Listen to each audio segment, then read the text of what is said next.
Halo semuanya, kalau kita ngomongin Finlandia, apa sih yang pertama kali muncul di kepala? Mungkin negara paling bahagia sedunia ya, tapi ternyata ada yang jauh lebih dalam dari itu. Coba deh kita lihat Finlandia itu kayak sebuah laboratorium raksasa, tempat di mana masa depan itu lagi diuji coba, secara nyata hari ini juga. Oke, jadi pertanyaannya bukan lagi apakah Finlandia itu inovatif, itu sih udah jelas ya. Pertanyaannya sekarang, gimana caranya? Apa sih cetak biru teknologi yang jadi fondasi semua ini, mulai dari cara anak-anak mereka belajar sampai cara kota-kota mereka berfungsi? Kita mulai dari akarnya dulu ya, yaitu pendidikan. Tapi, coba deh lupakan dulu semua yang kamu tahu tentang sekolah, karena pendekatan Finlandia ini bener-bener radikal dan beda banget. Nah, coba lihat perbedaannya. Di satu sisi, ada sistem tradisional yang mungkin kita kenal banget, penuh dengan tekanan ujian nasional dan kejar-kejaran peringkat. Di sisi lain, ada sistem Finlandia. Gak ada tuh ujian nasional. Gantinya, mereka pakai AI yang nge-track kemajuan tiap siswa secara personal. Jadi kalau ada anak yang kesulitan di aljabar misalnya, AI ini bakal ngasih latihan yang beda, bukan malah ngejudge dia gagal. Fokusnya geser total, dari persaingan jadi kesejahteraan dan pemahaman yang bener-bener mendalam. Dan hasilnya keren banget loh. Meskipun jam sekolah mereka itu salah satu yang paling pendek di dunia dan sama sekali tanpa tekanan ujian, Finlandia itu konsisten ada di peringkat paling atas secara global untuk literasi dan sains. Ini bukti nyata kalau belajar efektif itu nggak harus bikin stres. Nah, ini nih poin kuncinya. Di Finlandia, belajar coding itu bukan soal jadi programmer jago. Bukan. Ini lebih ke soal menggunakannya sebagai alat berpikir, semacam kerangka logika buat mecahin masalah di semua bidang, dari matematika sampai kesenian. Inilah fondasi pola pikir inovatif yang mereka bangun sejak kecil. Oke, selanjutnya yuk kita lihat gimana pola pikir tadi diterapin dalam skala yang lebih besar, yaitu skala kota. Soalnya, inovasi di Finlandia itu nggak berhenti di ruang kelas aja, tapi ngebentuk seluruh lingkungan perkotaan mereka. Coba bayangin deh, kalau kota tempat tinggal kamu punya replika digital 3 dimensi yang hidup. Setiap gedung, jalan, bahkan data real-time soal arus lalu lintas dan penggunaan energi. Nah, itulah yang Helsinki punya. Konsep ini namanya digital twin, atau kembaran digital yang datanya terus diupdate. Dan ini bukan buat gaya-gayaan ya.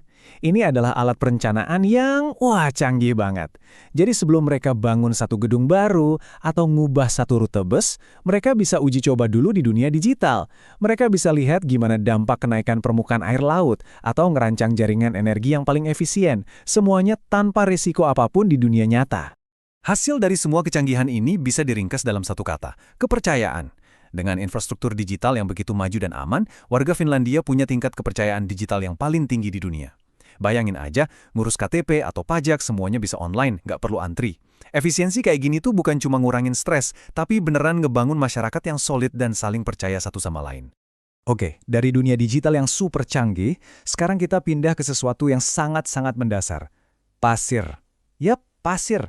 Finlandia ini lagi menghadapi masalah energi global dengan solusi yang kedengarannya kayak fiksi ilmiah, tapi ternyata sangat nyata dan efektif. Pertanyaannya kedengaran agak mustahil kan?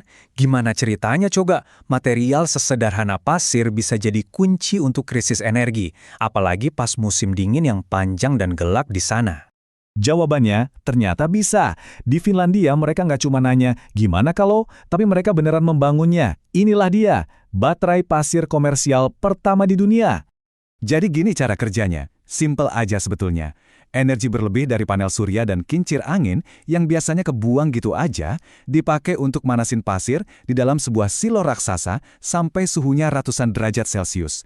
Nah, pasir ini ternyata bisa nyimpan panas itu dengan sangat efisien, bahkan sampai berbulan-bulan. Begitu musim dingin datang, panasnya tinggal dialirkan buat ngangetin rumah-rumah. Solusi yang brilian, murah, dan pastinya ramah lingkungan. Jadi, dari pendidikan, tata kota, sampai energi, apa sih benang merahnya? Pelajaran apa yang bisa kita ambil dari laboratorium masa depan ini? Pelajarannya jelas banget. Finlandia ngajarin kita untuk lebih mentingin kebahagiaan dan pemahaman, bukan sekedar angka atau peringkat. Mereka pakai teknologi bukan sebagai mainan, tapi sebagai alat buat mecahin masalah yang nyata. Mereka bangun sistem di atas fondasi kepercayaan. Dan yang paling penting, mereka ngebuktiin kalau inovasi paling canggih itu kadang-kadang datang dari ide yang paling sederhana. Sesederhana setumpuk pasir. Nah, ini yang bikin kita mikir kan? Ini pertanyaan terakhir buat kamu. Dari sistem pendidikan tanpa stres yang menciptakan warga bahagia, kota digital yang super efisien, sampai baterai pasir yang revolusioner, inovasi mana sih yang kayaknya paling dibutuhkan oleh komunitas di tempat tinggalmu saat ini? Jawabannya mungkin bakal mengejutkan diri kamu sendiri.